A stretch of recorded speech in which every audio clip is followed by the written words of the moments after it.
Welcome to Fire Night TV. I am your host, Mohawk Bob. Thanks for watching. I want to introduce our first guest of the day, a very special guest.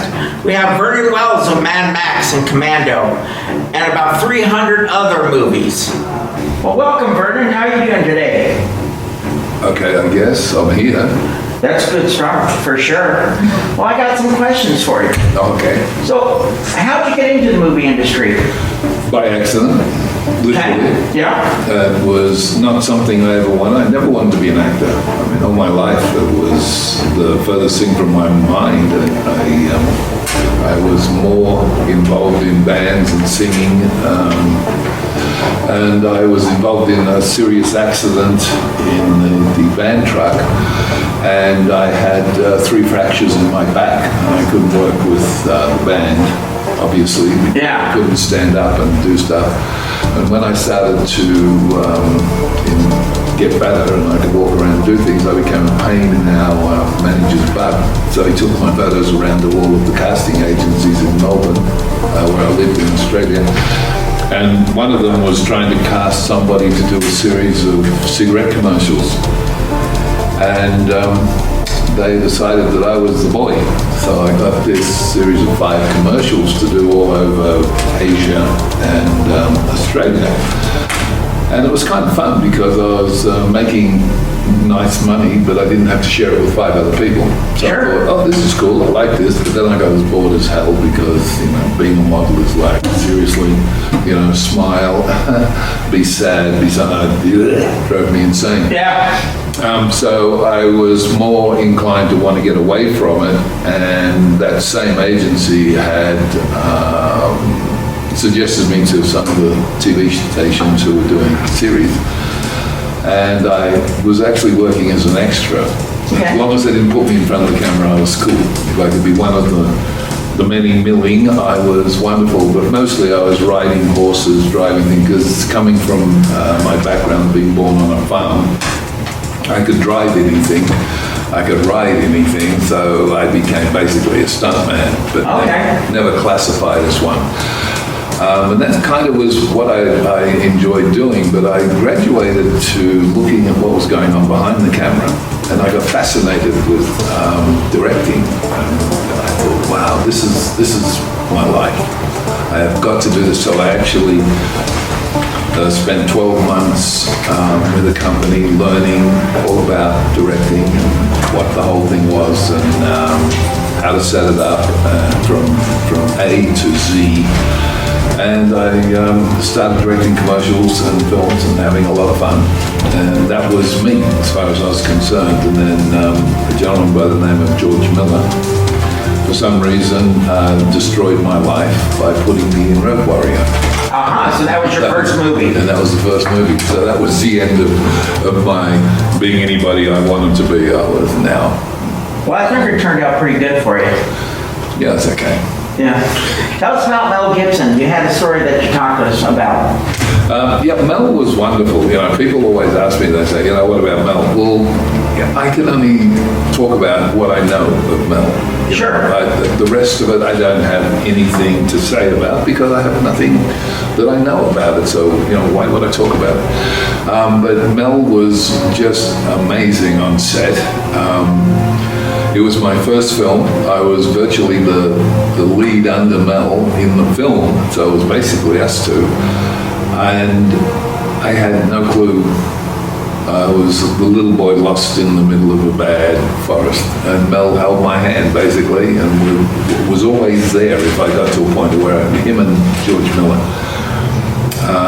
if I got screwed up with something, he would always help me. George was always helping me. And through all of that, we managed to make an amazing film. And when I first came to America, when I was brought to America by Joel Silver to do Weird Science, they needed me to sign into actors, Sure. SAG. And I couldn't do it because I wasn't American. I had to get somebody who was an established actor and a member of SAG, and the whole bit took him.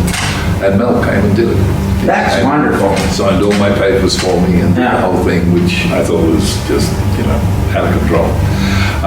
So, me personally, I have nothing but praise for him. I just Yeah, think that's awesome. He's a really cool dude and, a wonderful friend.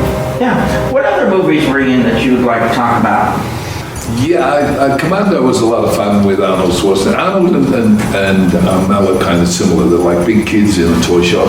Sure. When they're working, they're just like totally out of control. And Arnie was always playing jokes. Mel's always playing jokes and always has a funny thing to say. They're both very similar in that respect. So Commando was a lot of fun for me. I actually was never cast in the film. I got brought from Australia to do Commando after they'd been shooting because it hadn't worked out with whoever they had hired to play that particular role. And so I got it, and it went on once again to become a very successful film. And the funny thing about that is a few years later I happened to run into Gene Simmons at a party. Of Kiss. Of Kiss. Nice. And he came up to me and he was talking to me and he said, I have two things to say to you. And I went, oh. He's like 6'4", a big mother. Yeah. And I went, yes. He said, I owned Commando. And I went, what? He said, I own the rights to Commando. Oh. But unfortunately, when it was turned around and through, it got overlooked and Warner Brothers picked it up. And he said, that role that you played, I was going to play. And I said, oh, shit. And he said, but I'm glad that you got it because I say you did great on the movie. it worked, yeah. So that was kind of nice. It was nice from him saying that.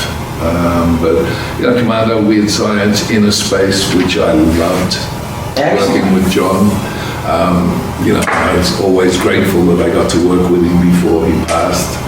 He was such an amazing. But in that particular film, in Weird Science, we had so many actors in that film that went on to become major A-list stars.